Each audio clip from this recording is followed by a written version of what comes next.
This is Gloria Nevarez, Commissioner of the Mountain West, and this is episode 119 of the Talking Grammar Podcast. Hey, what's going on, everybody? It's Jeff Grammer with the Albuquerque Journal, and as you just heard, this is episode 119 of the Talking Grammar Podcast. Recording to you right now from Resort World in Las Vegas, Nevada, where the Mountain West Basketball Media Days, men's and women's, took place, or is taking place right now. The men's portion is over as I record this, and the men's basketball team was picked to finish fifth in the Mountain West preseason media poll. 26 voters agreed that San Diego State's going to win this league, is unanimous for San Diego State, and then there's a next tier in vote totals with Utah State, Boise State, and then kind of a drop-off to the next tier, which was Grand Canyon, league newcomer, New Mexico, and UNLV kind of bunched together. And then you go, Colorado State and Nevada were tied at 7th and 8th, I suppose. 7th and 8th was the tie. While then there was another drop-off down to 9th at Wyoming, 10th was San Jose State, 11th Fresno State, and 12th was Air Force. But I will get into all the League Basketball Media Day content, not only in the print edition of the Albuquerque Journal and online, abqjournal.com/sports. Will get you to our sports content. I will have a podcast next week with a Mountain West preview with audio from every coach in the league and audio from every team, and just a little snippet on everything. You'll probably won't be as in-depth for every team, but it'll be as in-depth as any Mountain West preview you're going to find out there, and that will be coming next week. I got an awful lot of content to sift through in the next several days and try and figure out how to make into one podcast. So that'll be coming. Today, though, as you heard, Mountain West Commissioner Gloria Nevarez sat down with me to basically clear the air on a lot of the internet and social media lawyering going on out there. Anytime something happens with the Pac-12 and the Mountain West realignment litigation and the lawsuits that are going on, everyone seems to have a pretty strong opinion, and certainly reporters are reporting what they're told and what they're hearing, and I'm not here to tell you they're right or wrong, and other reporters are saying this or that and they're right or wrong. I just, in this case, am giving an opportunity to the commissioner of one of the two leagues to sit down and on camera answer some of the questions that everyone seems to have pretty strong opinions about. So if you think this is valuable information, not only podcasts like this, but covering all road games for the Lobo basketball team, let us know by helping out local journalism, subscribing if you can, and you can subscribe to this YouTube channel, or you can subscribe to whatever podcast outlet you're using to listen to this podcast. So hit the subscribe button, hit the like button, leave your comments, all that good stuff. Always send me feedback anytime you want. For now, let's get to it. Interview with Gloria Nevarez, the Mountain West Commissioner at Mountain West Media Basketball Days.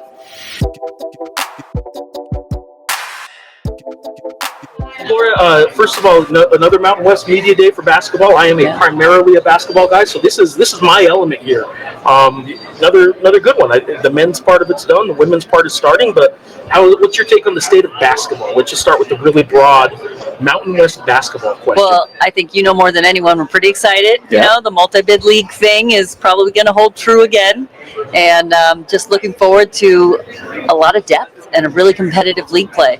And what I like about this year's media day is, I don't know if you knew, we're doing, our Credit Union One sponsor is doing a fiscal literacy seminar for all the players. This is the first time, right? Yeah. So, I mean, obviously this new world of college athletics, it seems to make sense. It always made sense, but now more than ever, and it is something that the players, I guess even before we got started this morning, they were in a seminar. What was that about? Like, what? I guess tell people a little bit about what that seminar was. You know, it's probably not as, all the campuses do such a great job with educating their student athletes, but it was probably a little bit more higher level, you know, new world, NIL, revenue share, and what you should think about. And, you know, you can't go too in depth, but definitely offering resources and high level overviews and planning for the future. Sure.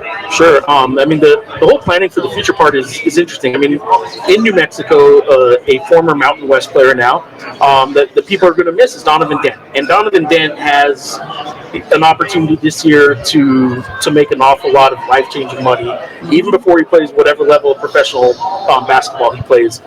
But but that's a lot of money to throw at a 20-something-year-old, even early 20s. And some of these guys are getting it at 18 and 19. So the planning for the future part of it, not just even the now, but the planning for the future, I think is big. Absolutely. And that's who we are in college athletics, training young people about life education through sport in higher academia. And so this is just another piece of how our schools are going to play a role in helping them to be leaders and citizens in the future. I'm confused. How long has college athletics been used as something to teach college students about? I didn't realize that was one of the roles of college athletics. It is who we are, Mr. Grammer. Who we are. Okay, so the basketball part of this is one thing, and I will certainly be talking a lot about basketball. The bigger issue that obviously I want to talk to you about is what's going on with the continued litigation, continued realignment talks, continued separation. A year from now, not half, but a handful of these teams aren't going to be here. What's the kind of, I guess, current temperature of the room with the realignment? And then I want to get into some more specifics about where you stand on some of the litigation issues. Yeah. Well, our current one, we just had a board meeting with all our ADs and presidents, and we couldn't be more aligned and united and excited about the future.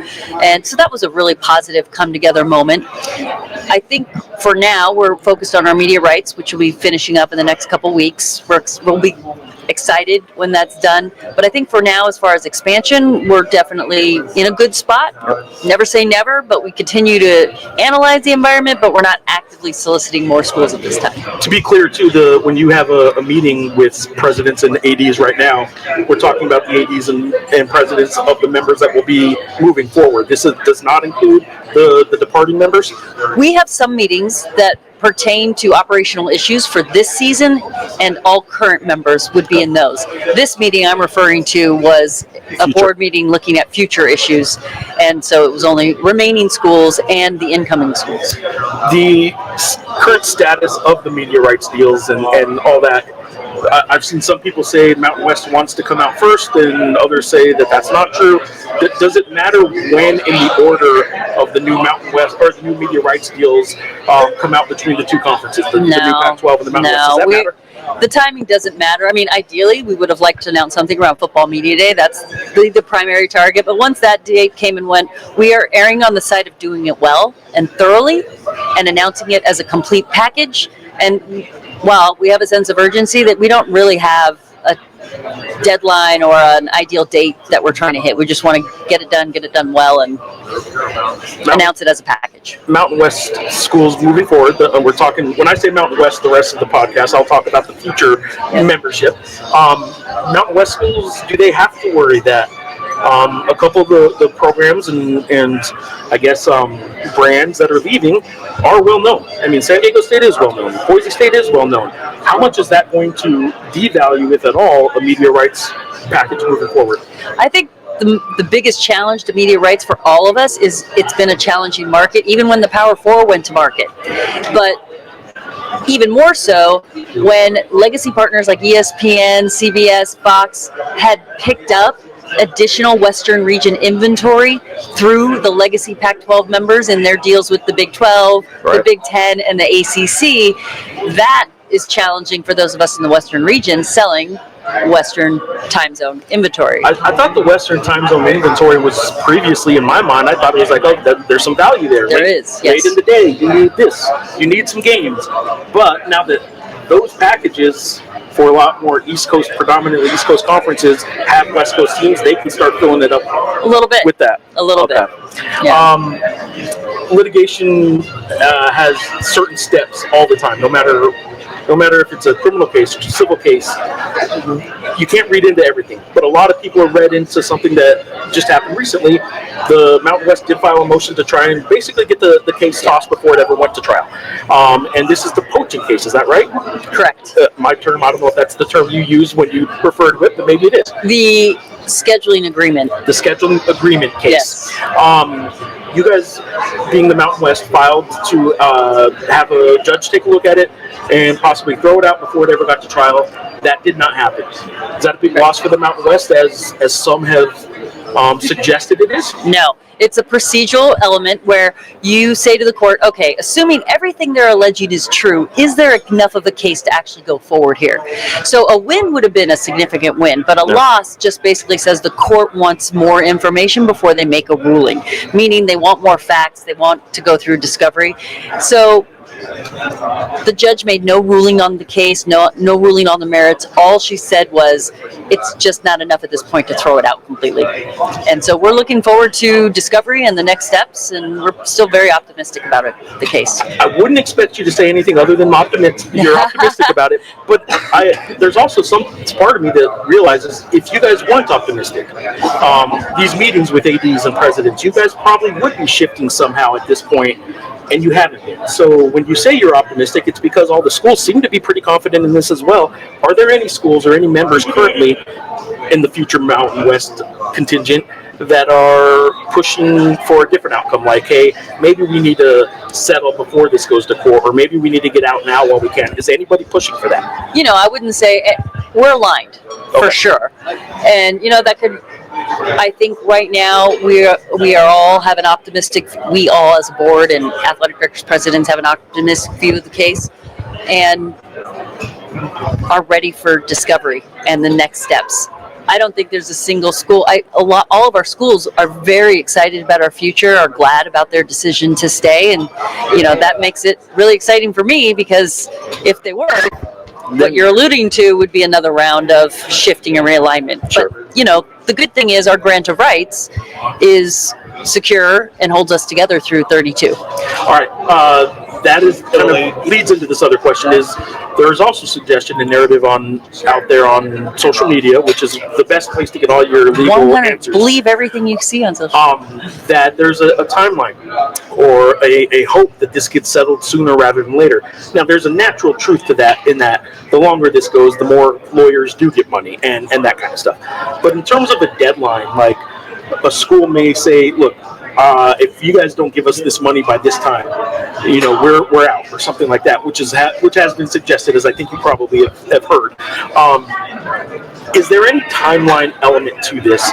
And is there anything tied to those grant of right deals that say a school won't get their money if you guys don't win this case, or anything like that? No, and what you're referring to is some reporting that said if we don't have a resolution by July 1, 2026, that our grant of rights is invalid and schools will leave. And that's just blatantly untrue. The July 1, 2026 is a target date, but it's not in any means a deadline. In fact, I think the language around it is as soon as practicable, we would disperse money we received to current members beginning on July 1, 2026. So that's where that date got picked up and misreported as a deadline. Media. Huh. I know. Any money in that grant of rights deal is any money in the grant of rights tied to money that isn't collected? Meaning you promised a school X amount of money, and if you don't collect any money, they will get, like, I guess the question is, if you guys don't get the full allotment of money in this case, will all the schools be made whole in what they think they're going to get? Or was it written in a way that they get a percentage of what's collected? The latter. The latter, right? Yeah. And see if I can make it as confusing as I can. Yeah, so to rephrase, make sure I got it. If you can put this in proper English. There are percentages promised to schools based on what we collect.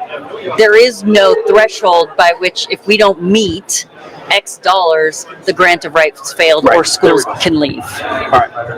I get paid to write, to use words for a living. I should be better at articulating this. Well, I'm sure when you write it down, it'll look great. I may call this talking grammar, but doesn't mean I'm any good at it. Okay, so anything else on the realignment, the legal battles that you feel would be a good opportunity to clarify in any way, or just kind of update, I guess, the constituency of the Mountain West on?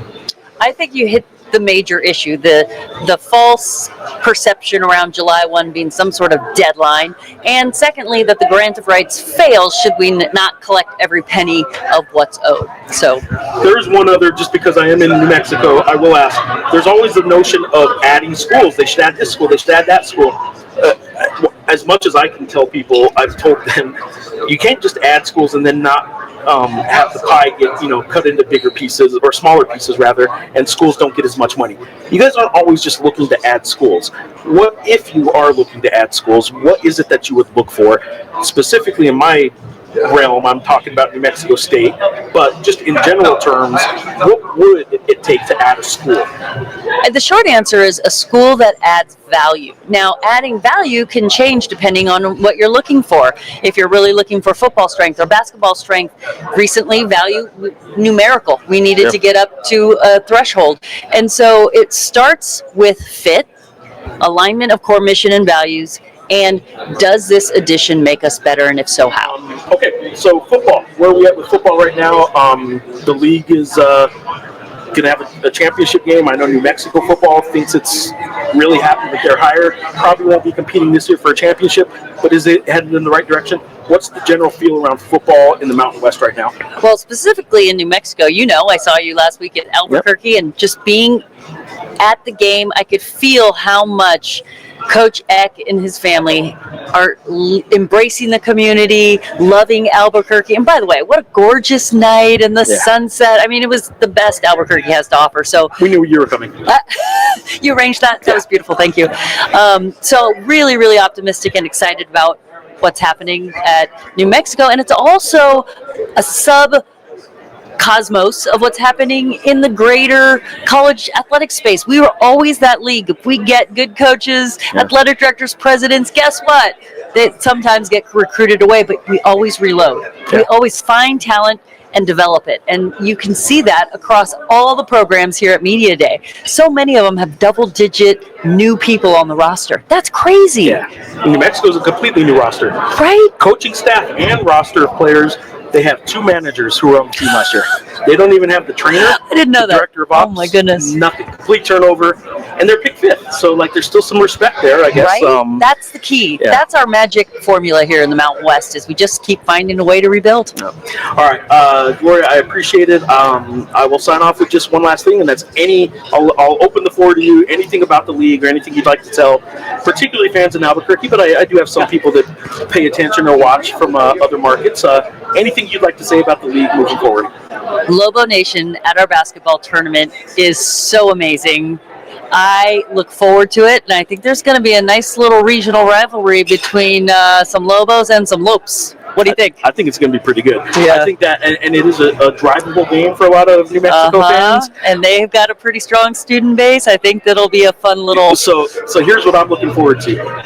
Grand Canyon home game. New Mexico shows up. I want to count how many yellow New Mexico State flags with the Zia symbol are in that arena, and I'll update you. I'll give you the count when I think it's going to be great. I might have to come down for that game. Yeah, Gloria, I appreciate it. This is always fun, and I do think basketball. I think basketball is going to have a good season ahead. So it's fun. Appreciate you for being on. Thanks. Thanks for being here.